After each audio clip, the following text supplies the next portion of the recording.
Al-Alim, nama Al-Alim ini adalah dialah pemilik ilmu, yang mana ilmunya itu meliputi semua makhluknya, baik itu makhluk yang ada di alam atas maupun makhluk yang ada di alam bawah.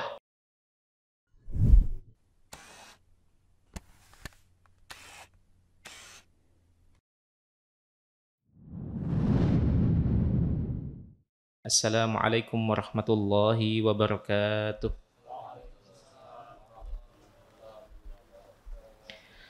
Alhamdulillahi rabbil alamin, wabihi nasta'inu ala umurid dunya waddin, wassalatu wassalamu ala ashrafil anbiya'i wal mursalin, nabiyyina wa habibina Muhammadin wa ala alihi wa sahbihi wa man tabi'ahum bih ihsanin ila yaumiddin, amma ba'd.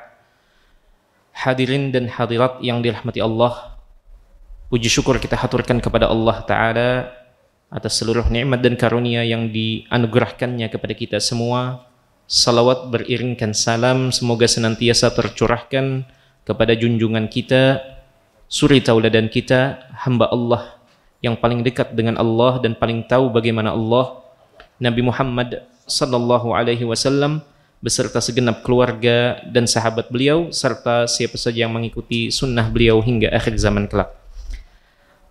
Hadirin dan hadirat, Bapak dan Ibu yang semoga senantiasa dirahmati Allah, kita kembali kepada pengajian rutin kita membahas kitab Al-Mukhtasar Asna fi Asma'illahil Husna. Kita membahas nama-nama dari nama-nama Allah Al-Husna, dan kita telah sampai pada nama yang ke-14 berdasarkan susunan dari kitab yang kita bahas ini. Nama yang ke-14 pada malam ini adalah nama Al-Alim, Allah yang maha mengetahui, yang maha mengetahui. Baik jemaah sekalian yang dirahmati Allah, kita memasuki malam ini adalah pertemuan yang ke-12 atau majelis yang ke-12, dan itu semua atas karunia Allah dan kemudahan darinya. Semoga Allah memberkahi apa yang kita lakukan saat ini. Baik jemaah sekalian yang dirahmati Allah, seperti biasa kita akan terlebih dahulu membahas tentang makna di balik nama Al-Alim ini. Apa saja makna yang ada di balik nama Allah Al-Alim. Kemudian setelah itu kita akan membahas apa saja pengaruh atau jejak dari nama ini di alam semesta. Kemudian yang ketiga adalah terkait bagaimana beribadah kepada Allah, menunjukkan ubudiyah kepada Allah melalui nama ini. Dan yang terakhir adalah dalil-dalil yang menyebutkan bahwasanya Allah memiliki nama Al-Alim dan Allah memiliki sifat ilmu. Baik hadirin dan hadirat, Bapak dan Ibu yang dirahmati Allah, kita langsung saja membacakan makna dari Al-Alim yang dibawakan oleh penulis buku Al-Mukhtasar Al-Asna ini. Kata beliau, Al-Alimu maknahu, Al-Alim maknanya adalah Zul ilmi alladhi ahata ilmuhu bi jami'i makhluqatihi minal awalimil ulwiyati was sufliyati wa ma fihima wa ma bainahuma. Artinya Al-Alim, nama Al-Alim ini adalah dialah pemilik ilmu, yang mana ilmunya itu meliputi semua makhluknya, baik itu makhluk yang ada di alam atas maupun makhluk yang ada di alam bawah, dan apa yang ada di antara keduanya dan apa yang ada di keduanya. Wa jami'a ma 'azuma minha wa ma saghura, dan semua makhluk diketahui oleh Allah, baik itu makhluk besar maupun makhluk yang terkecil sekalipun. Wa ma zahara minha wa ma batan, baik itu yang nampak maupun yang tidak. Kemudian penulis di sini membawakan dan mengutip firman Allah dalam surat Al-Hadid ayat yang keempat. Ya'lamu ma yaliju fil ardi wa ma yakhruju minha wa ma yanzilu minas sama'i wa ma ya'ruju fiha. Dan Allah mengetahui apa yang terbenam di dalam perut bumi dan apa yang keluar dari perut bumi.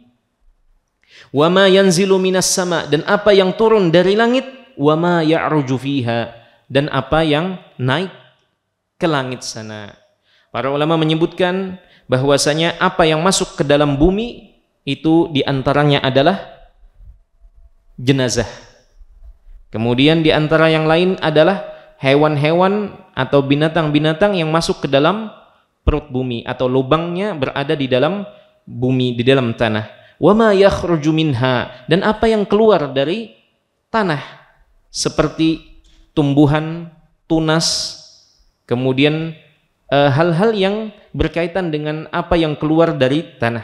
Wa ma yanzilu minas sama, dan yang turun dari langit. Dan yang turun dari langit itu tidak hanya air hujan, tetapi para malaikat juga turun dari langit ke muka bumi. Kemudian wa ma ya'ruju fiha, dan apa yang naik ke langit sana. Malaikat kembali naik, dan juga amal-amal saleh kita. Amal-amal saleh juga naik ke langit yang di situ dihiasi dengan keikhlasan. Taib. Wa huwa ma'akum aynama kuntum, dan dialah yang bersama, dan dia bersama kalian dimanapun kalian berada. Dan ma'iyah, kebersamaan Allah membersamai makhluknya ini ada dua bentuknya. Bentuk yang pertama adalah kebersamaan yang bersifat umum, mungkin sudah pernah kita sampaikan pada tempat yang lain, mungkin sebagian jamaah sudah mengetahuinya, tapi kita sebutkan di sini juga, tidak masalah. Kebersamaan Allah membersamai makhluknya itu ada dua bentuknya. Bentuk yang pertama adalah ma'iyatun ammah. Allah membersamai dengan kebersamaan yang umum. Isi dari kebersamaan yang umum ini adalah isinya Allah mengetahui setiap gerak-gerik makhluknya, setiap makhluknya. Setiap makhluk Allah membersamainya dan mengetahui apa yang dilakukannya, baik itu yang dinampakkan maupun yang disembunyikan. Mau itu yang zahir maupun yang batin yang dilakukan oleh setiap makhluknya, Allah mengetahuinya. Dan ini, kebersamaan ini bersifat universal, berlaku untuk semua makhluknya, baik itu manusia yang beriman maupun tidak, mau yang soleh maupun tidak, dan juga berlaku kepada makhluk-makhluk lain seperti jin, kemudian hewan-hewan, tumbuhan, gunung, dan seterusnya. Allah Ta'ala mengetahui setiap detail apa yang dilakukan oleh makhluknya di alam semesta ini.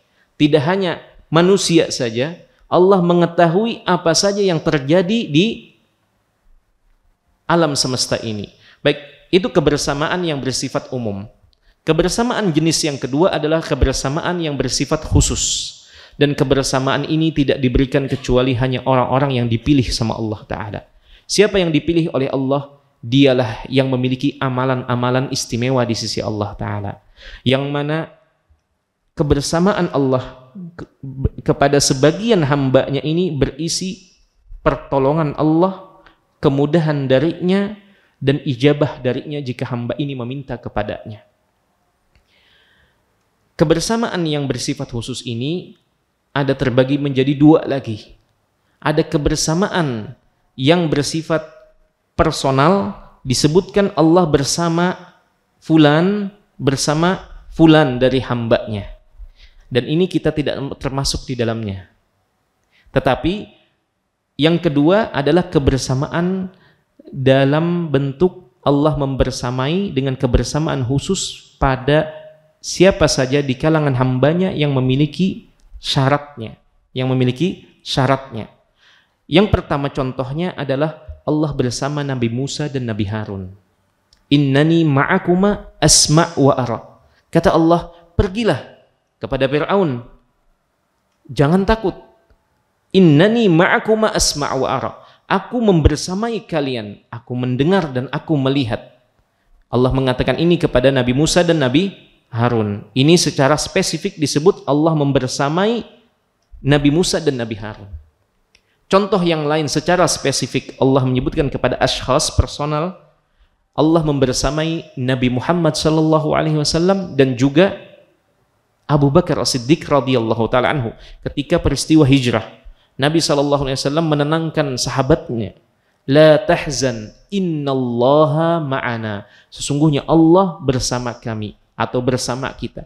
Kebersamaan Allah kepada Nabi Muhammad dan Abu Bakar adalah kebersamaan yang berisi pertolongan, kemudahan dan pembelaan dari Allah Ta'ala. Ini adalah bentuk yang pertama. Bentuk yang lain adalah kebersamaan khusus kepada siapa saja yang memiliki syaratnya atau amalannya. Salah satunya adalah apa yang disebutkan di dalam ayat yang berbunyi innallaha ma'al ladzina taqaw wal ladzina hum muhsinun. Allah membersamai orang-orang yang bertakwa dan mereka juga merupakan orang-orang yang muhsinun, berbuat baik.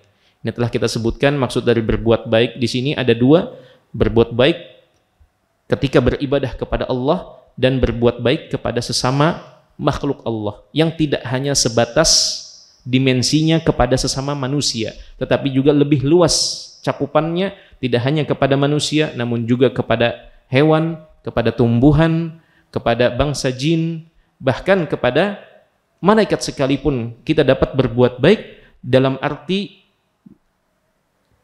seseorang ketika pergi ke masjid maka ia memperhatikan bagaimana kebersihan dirinya. Karena Nabi SAW mengingatkan dalam sebuah hadis, innal malaikata la tata'azza mimma yata'azza minhu banu Adam. Sesungguhnya para malaikat itu mereka menghadiri salat-salat berjamaah dan mereka merasa terganggu dengan apa yang mengganggu manusia. Maksudnya di sini Nabi mengingatkan bahwasanya bagi orang yang memiliki atau tidak memperhatikan kebersihan dirinya atau bajunya, kemudian membuat orang yang sholat di sampingnya terganggu dengan aroma yang terpancar itu, maka para malaikat juga terganggu dalam hal itu. Maka salah satu bentuk perbuatan baik kita tidak hanya kepada manusia, namun kepada malaikat yang hadir di momen-momen kebaikan seperti sholat berjamaah dan juga majelis-majelis ilmu. Baik, jamaah sekalian yang dirahmati Allah, wallahu bima ta'maluna basir, dan Allah Maha melihat terhadap apa yang kalian lakukan. Kemudian penulis di sini menyebutkan ayat yang lain, dalil yang lain dalam surat Al-Mujadilah atau Mujadalah ayat yang ke-7. Alam tara annallaha ya'lamu ma fis samawati wa ma fil ardi. Tidakkah engkau melihat, mendapati bahwasanya Allah itu mengetahui apa yang ada di langit dan apa yang ada di bumi. Ma yakunu min najwa thalathatin illa huwa rabi'uhum. Tidaklah ada 3 orang berkumpul, berbicara, berbisik-bisik melainkan Allah yang keempat di situ. Wala khamsatin illa huwa sadisuhum. Berlima Allah yang keenam. Wala adna min dzalika wala aktsara illa huwa ma'ahum. Tidak jumlah yang lebih sedikit dan tidak jumlah yang lebih banyak, Allah pasti bersama mereka. Ainama kanu, dimanapun mereka berada. Summa yunabbi'uhum bima amilu yaumal qiyamah. Kemudian Allah memberitahu apa yang selama ini telah mereka lakukan di hari kiamat nanti. Innallaha bikulli syai'in alim. Sesungguhnya Allah Maha mengetahui terhadap segala sesuatu.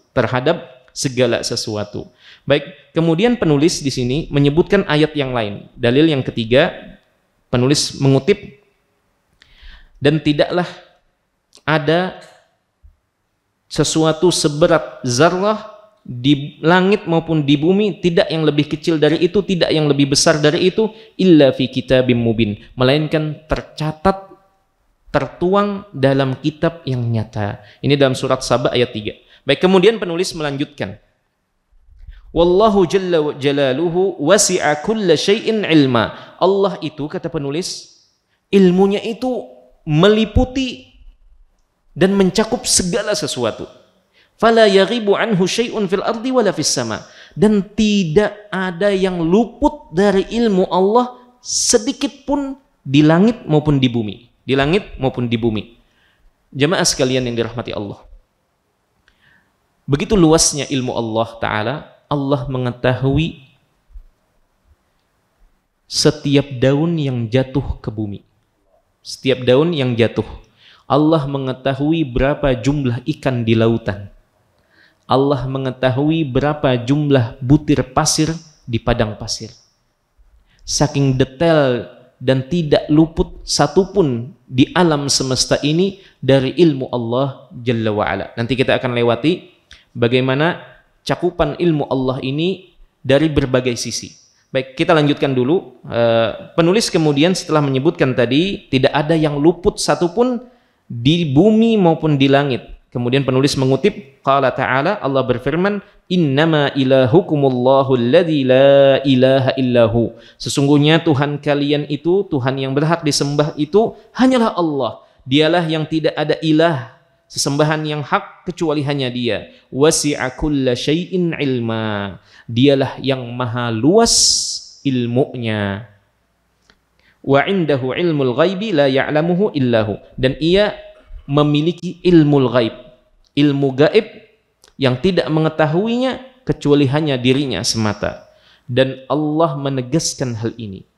Dan Allah menegaskan hal ini dan memberikan ancaman serta peringatan yang berat kepada siapa saja di antara makhluk, apalagi manusia yang paling lemah ini, yang mengaku-ngaku mengetahui perkara gaib.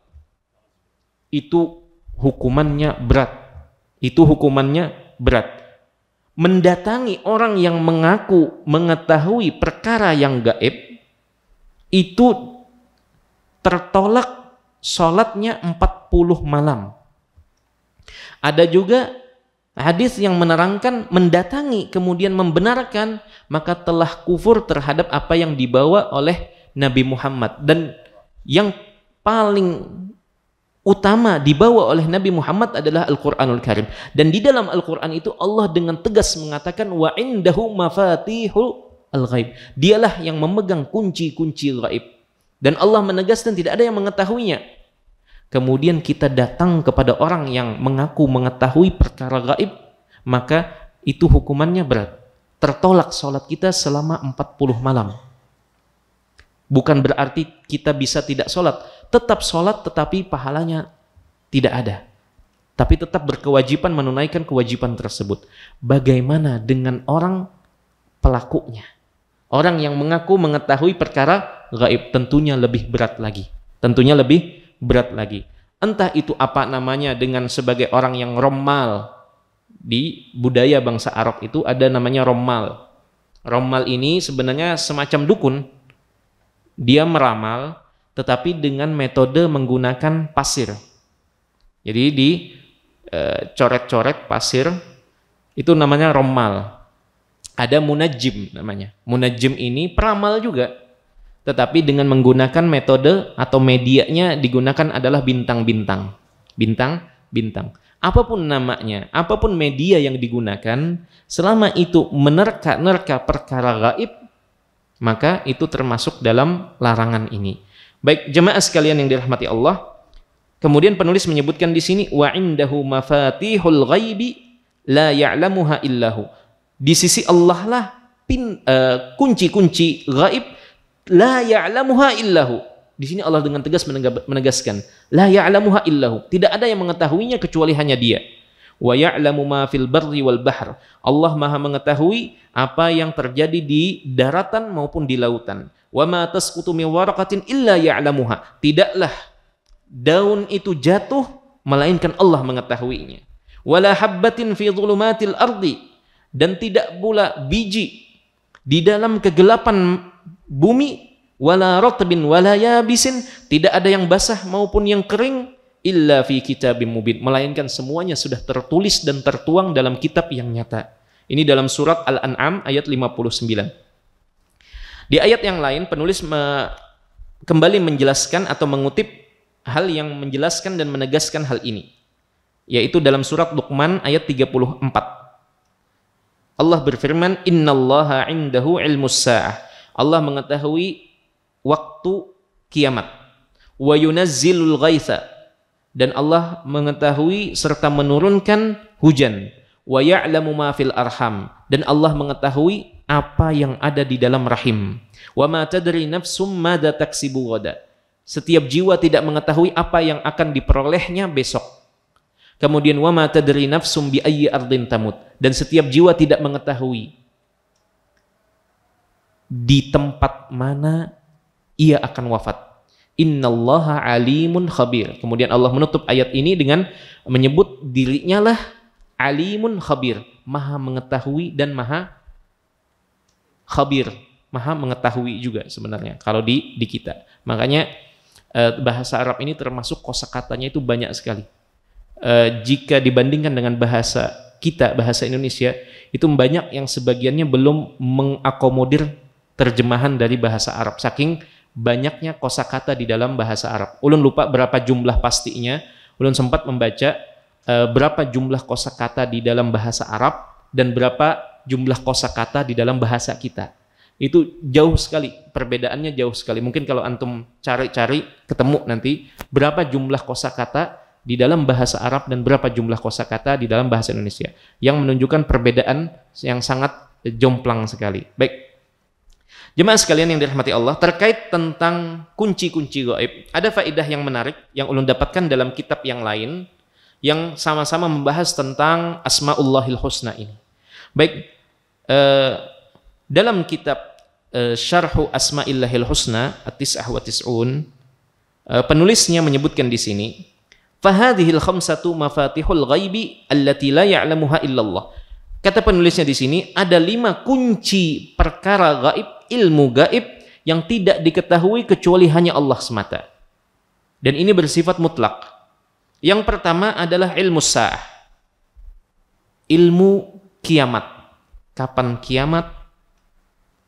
Itu hanya Allah yang mengetahui. Kemudian penulisnya menyebut di sini ilmu kiamat ini adalah faedah yang menarik. Kata penulisnya di sini, ilmu sa'ah merupakan mabda'u miftahin li hayatil akhirah.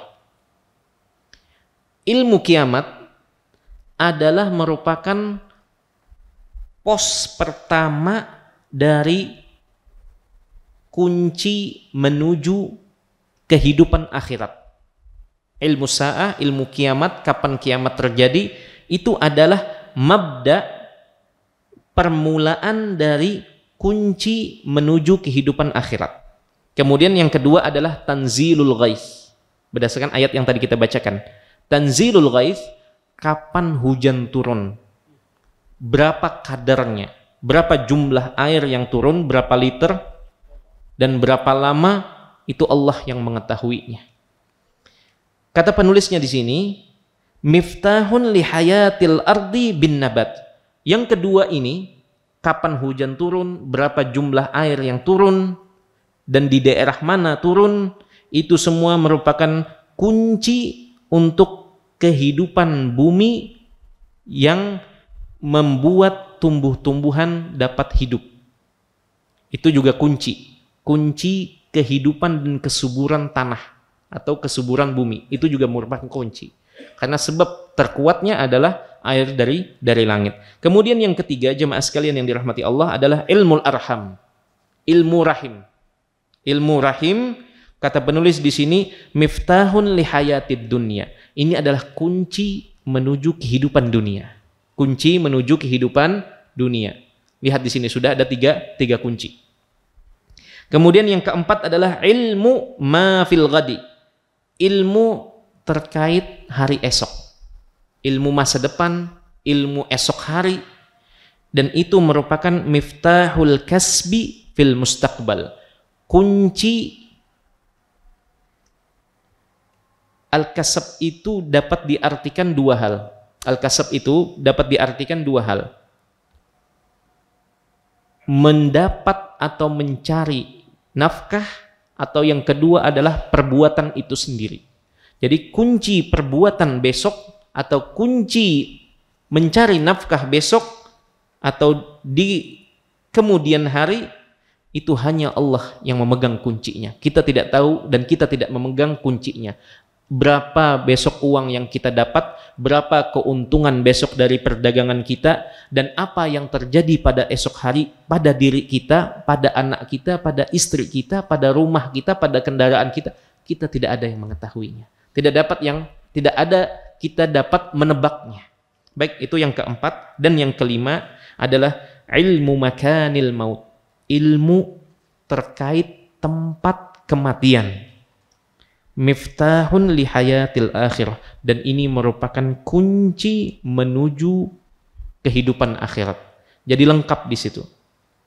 Ada kunci menuju kehidupan akhirat, ada kunci menuju kehidupan dunia, dan ada kunci kesuburan bumi atau tanah, ada kunci terkait apa yang terjadi esok hari. Baik, kemudian kami nukilkan faedah yang menarik juga. Kira-kira ada berapa alam selama ini? Yang kita ketahui ada berapa alam? 3 atau 4? 3, baik. Coba kita hitung, apa saja? Alam dunia, barzah, alam akhirat. Masih ada yang kurang. Alam rahim. Kemudian alam ruh atau alam zar namanya. Alam zar. Ibnu Qayyim rahimahullahu taala menyebutkan dalam kitab Ruh, dan juga ada kitab beliau yang lain, Hadil Arwah ila Biladil Afrah. Di situ Ibnu Qayyim rahimahullahu taala menyebutkan alam ini ada beberapa alam. Sebagian ada yang menyebutkan 4, ada yang menyebutkan 5. Di antaranya adalah alam zar. Alam zar ini ketika semua dari kita belum diciptakan sama Allah Ta'ala dalam bentuk wadah kita saat ini, jasad kita saat ini, dalam bentuk zar itu dalam bentuk tidak berbentuk, dalam bentuk seperti setitik, dan itu kemudian itu semua berada di punggung Nabi Adam alaihissalam. Kemudian Allah mengeluarkan semua dari kita di alam zar, kemudian mengatakan alastu bi rabbikum. Pada waktu itu semua kita mengatakan iya, kami bersaksi bahwasanya engkau adalah Rabb kami semua. Kemudian dikembalikan lagi dan terus beranak pinak. Itu yang pertama. Kemudian yang kedua setelah itu adalah alam rahim. Dan ini adalah alam yang paling sempit juga. Alam rahim adalah alam yang sempit. Dan waktunya hanya 9 bulan rata-rata standarnya. Ada yang 10 bulan, bahkan mungkin ada yang hamil 12 bulan dan terjadi. Baik, itu alam rahim. Setelah alam rahim, ada alam yang kita saat ini lahir ke dunia. Dan masing-masing menjalaninya memiliki umur standarnya sebagaimana disabdakan oleh Nabi SAW itu adalah sekitar 60 sampai 70. A'maru ummati, kata Nabi, ma baina sittin wa baina sab'in. Umur usia umatku itu antara kisaran 60 sampai 70. Kisaran 60 sampai 70. Kaum-kaum terdahulu seperti kaumnya Nabi Hud, suku Ad atau bangsa Ad, dan kaumnya Nabi Saleh, suku Samud atau bangsa Samud, itu mereka memiliki usia yang panjang-panjang, dan fisiknya pun juga besar-besar. Semakin kesini semakin mengecil, baik, dan semakin pendek. Nah, lantas bagaimana dengan ada Kai Ulun umurnya 80 tahun, ada 90 tahun, ada yang mengatakan demikian.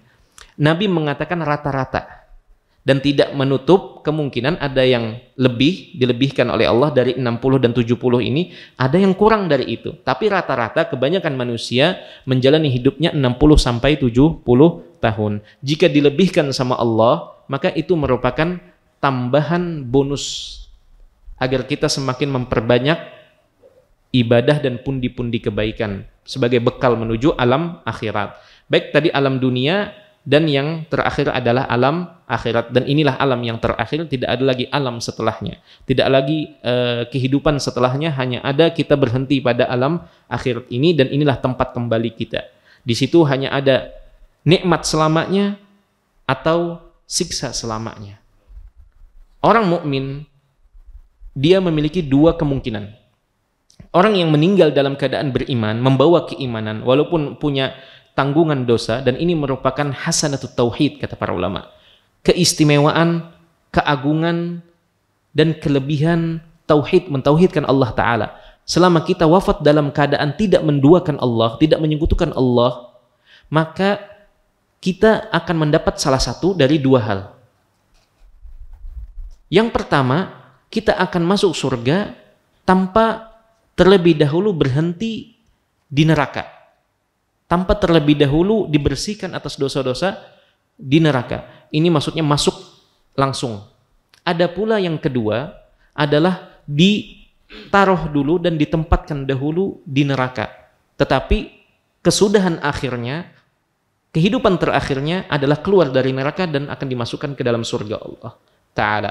Baik itu dengan syafaat orang yang memberikan syafaat, karena disebutkan tidak hanya Nabi Muhammad SAW yang memiliki syafaat, para malaikat juga memiliki syafaat.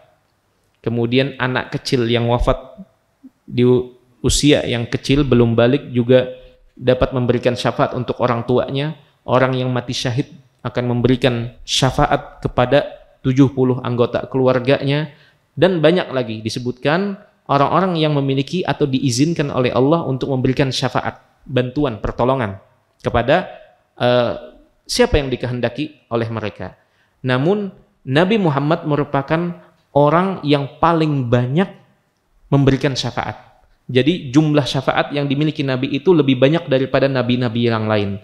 Dan paling sering Nabi nanti untuk memberikan syafaatnya. Tetapi itu semua setelah mendapatkan izin dari Allah Ta'ala, baru Nabi memberikan syafaat. Tidak langsung membagi-bagi syafaat itu tanpa melalui izin dari Allah. Dan ini yang harus dipahami. Ini pemahaman terkait dengan syafaat yang dipahami. Baik, kita lanjutkan, kita kembali ke kitab yang pertama kita. Baik, di sini penulis kemudian menyebutkan, wallahu ya'lamu ma kana wa ma sayakun wa ma lam yakun law kana kaifa yakun. Allah itu, kata penulis, mengetahui apa yang terjadi, apa yang telah terjadi, dan apa yang akan terjadi. Dan Allah juga mengetahui apa yang tidak terjadi, bagaimana yang tidak terjadi itu kalau terjadi bagaimana. Jadi ada 3 dimensinya, ada 3 cakupannya. Cakupan yang pertama, Allah mengetahui apa yang telah terjadi. Dan juga Allah mengetahui apa yang akan terjadi. Dan Allah mengetahui apa yang tidak terjadi. Kalau yang tidak terjadi ini terjadi, bagaimana ia terjadi? Allah mengetahui itu semua. Allah telah mengetahui apa yang dahulu dan apa yang nanti, dan apa yang tidak ada atau tidak terjadi. Kalau itu terjadi, bagaimana terjadinya? Misal di sini, ada seseorang kita ketahui ia wafat dalam kondisi merasakan kesempitan hidup dari lahir sampai meninggal. Artinya Allah telah memutuskan dan menetapkan ia termasuk orang yang memiliki himpitan ekonomi atau disempitkan rezekinya sama Allah Ta'ala. Sampai ia meninggal, sudah tutup usia. Allah mengetahui kalau seandainya, kan sudah terjadi, dan tidak terjadi lagi. Allah mengetahui kalau orang ini dia diberikan kekayaan, Allah mengetahui bagaimana nanti kondisinya ketika bergelimang harta. Itu semua sudah diketahui oleh Allah Ta'ala. Dan makanya Allah menakar rizki setiap kita, menakar rizki setiap dari kita. Dan Allah mengetahui kalau kita diberikan rizki lebih dari kadar yang sudah ditetapkan, mungkin kita nanti lupa, sudah tidak mau lagi duduk di majelis ilmu, mungkin duduknya di kafe mungkin. Baik, dan seterusnya. Dan itu semua adalah berkaitan dengan ilmu Allah Ta'ala, dengan ilmu Allah Ta'ala. Baik, demikian pula Allah menakar cobaan hidup masing-masing dari kita. Itu sudah disesuaikan dengan kemampuan masing-masing dari kita. Allah mengetahui kalau seandainya ini diberikan sedikit saja tambahan dari cobaan hidup, maka mungkin ia akan menjadi orang yang langsung putus asa. Jadi apa yang kita hadapi ini sudah ditakar dengan detail, dengan pasti sama Allah Ta'ala sesuai dengan ilmu dan hikmahnya Allah Ta'ala. Dan Allah Ta'ala mengetahui kalau ditambah ini maka dia akan langsung tidak sanggup. Jadi apa yang kita rasakan saat ini, Bapak dan Ibu yang dirahmati Allah, itu sudah semuanya ditakar dengan pasti, dengan perhitungan yang tepat. Dan itu merupakan keluasan ilmu Allah dan kedalaman hikmah Allah Ta'ala. Dan Allah mengetahui kalau seandainya ditambah lagi sedikit musibah ini, cobaan ini, kita tidak sanggup. Kita tidak sanggup akan menjadi orang yang mungkin berputus asa dari rahmat Allah Ta'ala. Atau sebaliknya, cobaan ini sudah ditetapkan sekian, dikurangi sama Allah, bisa saja awalnya sering ke masjid, ingat sama Allah, sering minta kepada Allah, sering sholat malam, berdoa kepada Allah, meminta kepada Allah atas kesulitan-kesulitan yang dialami, dikurangi sedikit sama Allah, bisa jadi sudah meninggalkan itu semua, sehingga malah jadi berkurang intensitas permintaan dia dan hubungan dia dengan Allah Ta'ala. Makanya istilahnya dijalani dengan keimanan. Karena Nabi SAW menyebutkan ajaban li amril mu'min, sungguh menakjubkan perkara orang mukmin itu. Kalau dapat nikmat, ia bersyukur. Kalau dapat ujian hidup, cobaan hidup, kesulitan, ia bersabar. Itulah orang mukmin, itulah keimanan, dihadapi dengan keimanan. Baik, kita lanjutkan. Kemudian kata penulis di sini wa bi'ilmihi sabiq al-muhit bi kulli syai'in. Sudah azan belum? Belum ya? Sudah? Belum. Baik. Allah dengan ilmunya yang meliputi segala sesuatu, qaddara subhanahu al-aqdar. Dengan ilmu yang maha luas ini, yang mencakup segala sisi kehidupan kita, Allah Ta'ala menetapkan takdir-takdir tadi. Takdir fulan, orang ini ditetapkan takdirnya, jodohnya, rizkinya, pasangan hidupnya, anaknya, rumahnya, dan seterusnya. Itu semua ditakar sama Allah Ta'ala, ditetapkan dengan ilmu yang tadi, dengan ilmu yang maha luas tadi. Baik, jemaah sekalian yang dirahmati Allah, maka ketika kita mendapatkan dan menjalani takdir-takdir tersebut, maka jalanilah dengan penuh keimanan.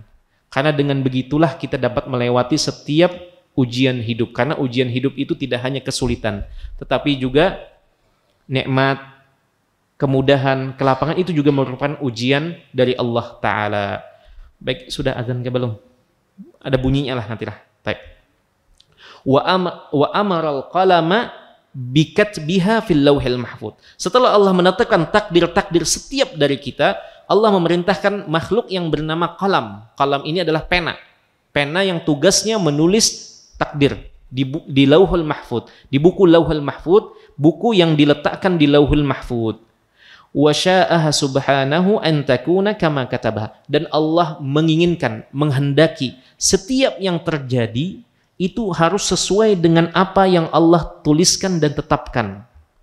Jadi apa yang terjadi dan tercipta di semua semesta alam ini itu sudah sesuai dengan apa yang Allah tuliskan, yang dituliskan ini sesuai dengan ilmunya Allah Ta'ala.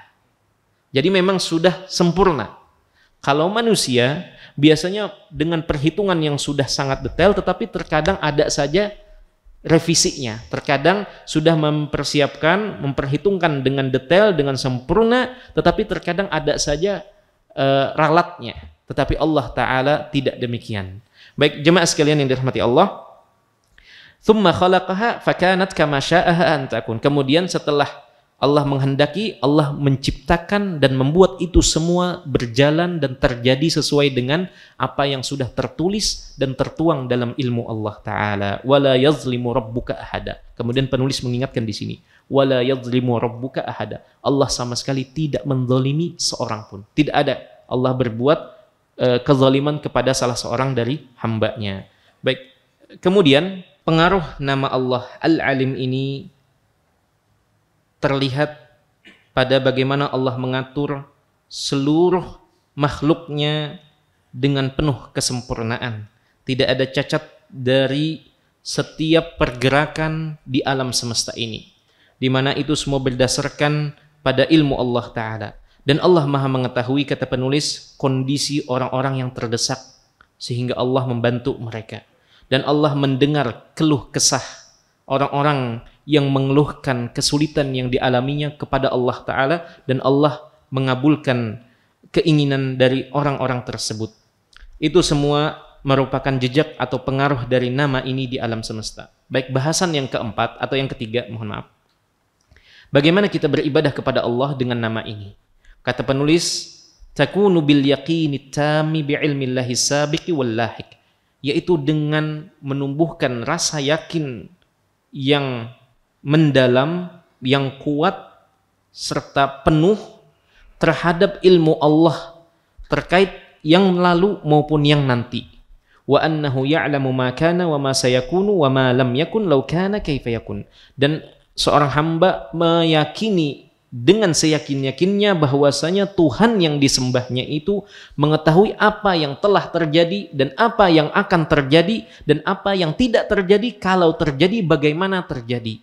Baik, dan ilmu Allah itu tidak seperti ilmu selainnya. Fahuwa ilmun syamilun, itu adalah ilmu yang mencakup seluruh waktu, baik waktu yang lalu, waktu yang sekarang maupun waktu yang mendatang pada satu kondisi atau pada satu waktu. Kemudian kata penulis, kalau seorang hamba telah mengetahui dengan seyakin-yakinnya bahwasanya Tuhannya itu maha mengetahui segala sesuatu, maka itu akan mendorongnya. Lihat di sini, ini buah manis dari beriman kepada nama Allah Al-Alim ini. Maka itu akan mendorongnya dan memotivasinya untuk semakin bertakwa dan takut kepada Allah, serta menghindari apa yang membuat Allah murka dan marah. Kenapa? Karena kita telah meyakini dan menghadirkan bahwasanya Tuhan kita itu mengetahui setiap gerak-gerik kita, baik itu yang kita nampakkan di hadapan manusia maupun yang kita sembunyikan, termasuk apa yang ada di dalam hati kita. Baik, yang kedua, kata penulis, di antara buah manis dari beriman setelah kita menumbuhkan rasa yakin yang penuh dan mendalam terhadap ilmu Allah, manfaat yang kedua adalah akan mendorong kita untuk semakin mengikhlaskan amal kebajikan yang kita lakukan, mau itu dilihat oleh orang lain atau tidak, mau itu diketahui oleh orang lain ataupun tidak, karena kita yakin bahwasanya apa yang kita lakukan ini pasti diketahui oleh Tuhan kita. Maka jangan takut untuk seandainya kita berbuat amal kebajikan tidak diketahui atau tidak dilihat oleh orang lain, karena kita sudah yakin apa yang kita lakukan dari amal kebajikan itu pasti diketahui oleh Allah Ta'ala, Tuhan yang kita sembah. Sehingga kata penulis di sini, orang yang demikian itu tidak akan mudah sakit hati, karena manusiawi jika orang berbuat baik kemudian tidak mendapatkan feedbacknya, ucapan terima kasih ataupun balasannya, mungkin jarak, kadang mau lagi berbuat baik kepada orang ini, ganti aja sudah orangnya ke yang lain. Nah, itu kalau kita masih kurang. Kalau kita berbuat baik, maka jadi sebenarnya konsep yang datang di dalam agama kita ini sederhana, Pak dan Ibu yang dirahmati Allah. Jika dipraktekkan dua sisi, sisi kita dan sisi orang lain. Contoh di sini, kita diajari untuk tidak mengharapkan balasan dari setiap kebaikan yang kita berikan kepada orang lain, termasuk doa, kata para ulama. Kan biasanya kita kada usah dibalas, cukup doakan. Termasuk itu juga keliru. Kata sebagian ulama yang memperhatikan ini, itu mengurangi nilai keikhlasan. Orang yang betul-betul ikhlas memberikan, sudah tutup mata, tutup telinga, pergi. Dan itu memang dari sisi kitanya, termasuk doa sekalipun, ucapan terima kasih, jangan kita mengharapkan itu semua. Berbuat baik, sudah berbuat baik, itu semua tercatat di sisi Allah dan Allah mengetahuinya, dan Allah yang akan membalasnya, dan balasan Allah itu berlipat-lipat lebih baik. Itu yang pertama. Tetapi agama kita saking indahnya juga menyuruh dan mengajari orang yang berbuat baik untuk berterima kasih, untuk tahu diri. Makanya Nabi SAW mengatakan, la yashkurullah man la yashkurun nas. Tidak dianggap orang yang berterima kasih atau bersyukur kepada Allah kalau dia belum pandai berterima kasih kepada manusia.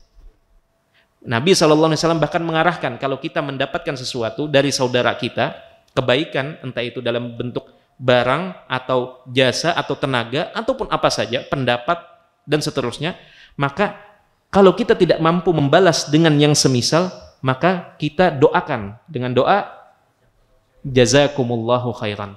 Kata Nabi, dengan doa ini itu kita sudah cukup untuk Kalau memang tidak mampu untuk membalas dengan yang semisal, kita doakan dengan doa itu, maka itu sudah dianggap membalasnya.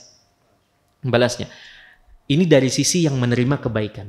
Dari sisi yang memberi kebaikan, itu dituntut dan diajarkan untuk tidak mengharapkan itu. Tetapi orang yang menerima kebaikan dituntut untuk pandai berterima kasih.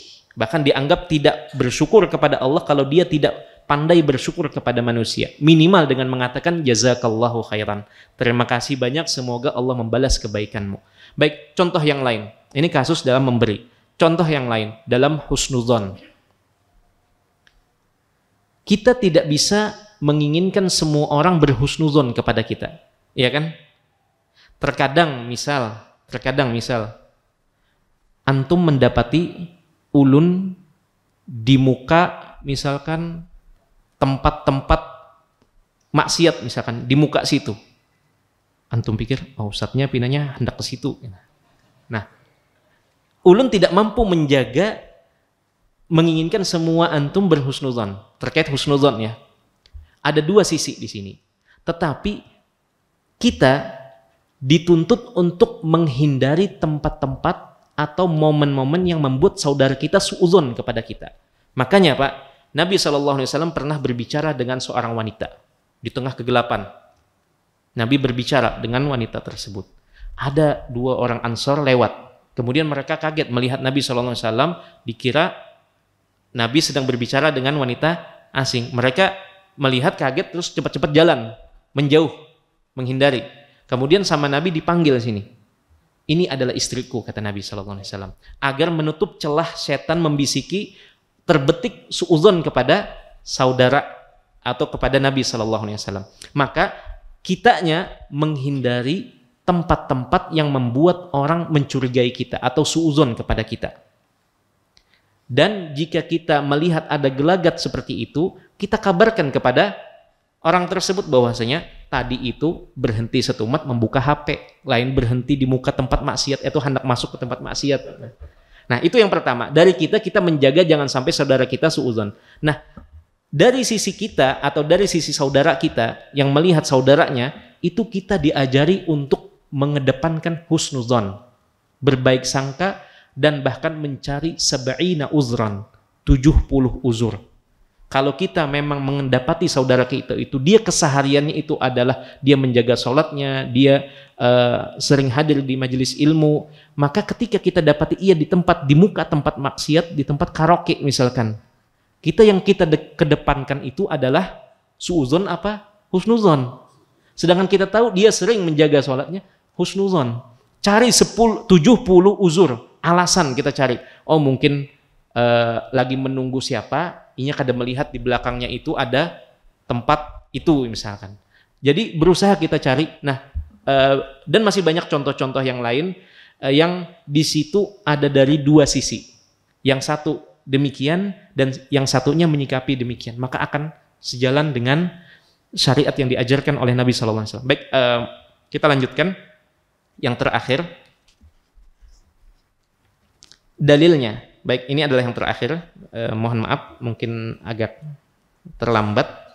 Baik, yang terakhir, kata para ulama, terkait nama Allah Al-Alim ini, itu banyak sekali disebutkan di dalam Al-Quranul Karim. Ada yang menghitungnya, yaitu penulis kitab An-Nahjul Asna atau An-Nahjul Asma ini, dia menulisnya atau dia menelusurinya sebanyak 157 tempat di dalam Al-Quran Allah menyebut dirinya Al-Alim. Kalau kata Syekh Abdul Razak di situ, yang pegang terjemahan buku Syekh Abdul Razak menyebutkan sekitar lebih dari 150.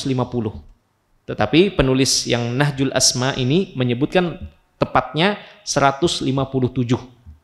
157 tempat di dalam Al-Quran Allah menyebutkan Al-Alim, namanya Al-Alim, dan juga memiliki sifat ilmu ini. Baik, di antaranya adalah Allah Ta'ala menyebutkan dalam surat Yasin 79, wa huwa bikulli khalqin alim, dan dia terhadap semua makhluk itu maha mengetahui. Dan masih banyak lagi nama-nama atau dalil-dalil yang menyebutkan Allah memiliki nama Al-Alim ini. Baik, terakhir 3 menit, dan minta waktu 3 menit. Ada faedah menarik di sini terkait perbedaan antara ilmu Allah dengan ilmu makhluk. Dan ini menurut ulun faedah yang sangat bagus, sangat indah yang ulun dapati ketika membaca referensi tentang nama Allah Al-Alim ini dari beberapa buku, dan ini salah satu faedah yang ulun temukan. Ulun ingin bagi kepada pian semua. Baik, perbedaan antara ilmu Allah Al-Khaliq dengan ilmu makhluk yang seperti kita ini. Perbedaannya sangat jauh sekali. Di mana penulis di sini menyebutkan ilmu Allah itu tidak ada kekurangan sama sekali. Itu yang pertama. Tidak ada lupa di situ. Kalau manusia, sehebat-hebatnya manusia, sekuat-kuatnya ingatan manusia, pengetahuan manusia, itu kadang lupa. Kadang lupa, dan itulah memang sifat dasar manusia. Itu yang pertama. Allah ilmunya itu sama sekali tidak tergerogoti oleh kekurangan. Tidak lupa, tidak kebodohan atau ketidaktahuan. Adapun manusia, makhluk, itu terlahir dalam keadaan tidak mengetahui. Belajar, baru mengetahui, baru mengilmui. Adapun Allah, ilmunya itu sempurna. Bukan sebelumnya Allah tidak tahu, kemudian menjadi tahu, tidak. Itu yang pertama, yaitu ilmu Allah tidak ada kekurangan di dalamnya, tidak lupa, tidak berasal dari kebodohan, ataupun tidak mengetahui sebagian dan atau hanya mengetahui sebagian dan tidak mengetahui sebagian yang lain. Itu yang pertama. Yang kedua, perbedaannya adalah Allah itu ilmunya itu sempurna dan tidak tersibukkan antara satu ilmu dengan ilmu yang lain. Maksudnya bagaimana, Ustaz? Allah mengetahui setiap gerak-gerik bangsa jin. Ketika Allah mengetahui bangsa jin ini, bukan berarti Allah tersibukkan dengan untuk mengetahui bangsa jin ini dari mengetahui bangsa manusia. Dapat dipahami? Artinya Allah mengetahui sebagian makhluk, bukan berarti Allah tersibukkan dan melalaikan sebagian yang lain. Tidak. Berbeda dengan manusia. Sebagian orang, dia konsen dalam satu bidang ilmu, dalam bidang ilmu agama, ia kurang ilmunya dalam ilmu yang lain, ilmu matematika, ilmu bangunan, dan seterusnya.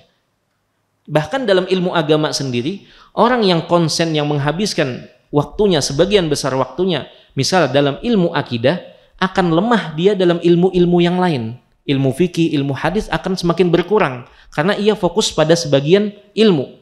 Nah, begitu pula sebaliknya. Tetapi Allah Ta'ala ilmunya itu maha sempurna dari segala sisi. Ini perbedaan yang kedua. Baik. Kemudian perbedaan yang ketiga, manusia itu terlahir tidak tahu, baru kemudian berproses menjadi tahu. Adapun Allah Ta'ala tidak ada melewati yang demikian. Saking sempurnanya Allah, Allah mengilmunya itu sudah sempurna sejak dahulu.